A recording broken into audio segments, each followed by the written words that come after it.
Magandang araw mga kaibigan! Narito ang pinakabagong ulat panahon para sa araw na ito, January 6, unang Lunes ng taong 2025. Huwag kalimutang i-like, i-share, mag-subscribe at pindutin ang notification bell para lagi kang updated sa lagay ng panahon. Sa pinakahuling satellite images, ayon sa PAGASA, makikita ang mga kaulapan na nagdadala ng scattered rains and thunderstorms, partikular sa silangang bahagi ng Visayas at Mindanao. Ang mga pag-ulan ay dulot ng Intertropical Convergence Zone, ITCZ.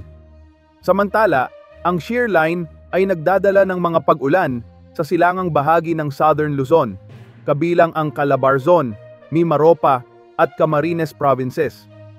Ang lalawigan ng Aurora ay makakaranas din ng maulap na kalangitan na may mga pag-ulan. Ang northeast monsoon o hanging amihan ay patuloy na magdadala ng maulap na kalangitan at mahihinang pag-ulan, partikular sa Cagayan Valley at Cordillera Region.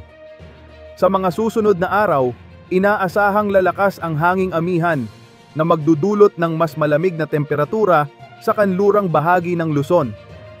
Sa kabuuan, ang iba pang bahagi ng bansa ay magkakaroon ng generally fair weather, bagamat may posibilidad pa rin ng isolated rain showers and thunderstorms sa hapon o gabi.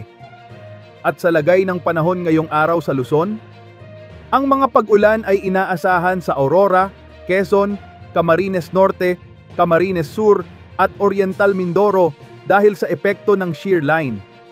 Sa Metro Manila, Calabarzon at Mimaropa, inaasahan ang isolated rain showers and thunderstorms.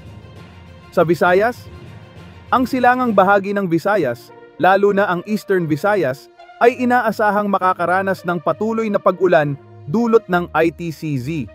Mag-ingat sa posibleng flash floods at landslides.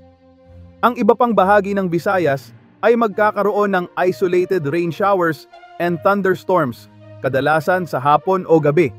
At sa Mindanao, sa silangang bahagi ng Mindanao, partikular sa Caraga at Davao Region, patuloy ang moderate to heavy rains. Mag-ingat sa flash floods at landslides.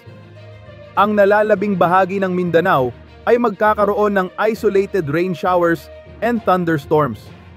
At sa kalagayan ng ating karagatan, nakataas ang gale warning sa Batanes at Babuyan Islands dahil sa epekto ng northeast monsoon.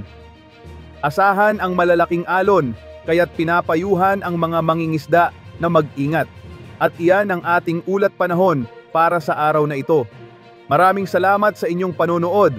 Huwag kalimutang i-like, i-share, mag-subscribe at pindutin ang notification bell para lagi kayong updated. Ingat po tayo at magandang araw!